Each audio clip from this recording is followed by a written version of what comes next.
ஒன்னை விட்டு ஒன்னை தேடி ஓடுறவே நிதமும் ஊரை ஏற்றி வேஷமெல்லாம் போடுறவே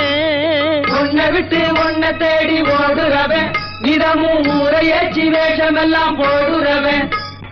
உள்ள இந்த உலகத்தையே உத்து பார்த்தா நீங்க இப்போ சொல்லுவது எல்லாமே உண்மைதான் கொஞ்சம் தூரம் நின்னு பழகுவதும் நன்மைதான் நன்மைதான் ஆமா ஆமா ஆமா ஆமா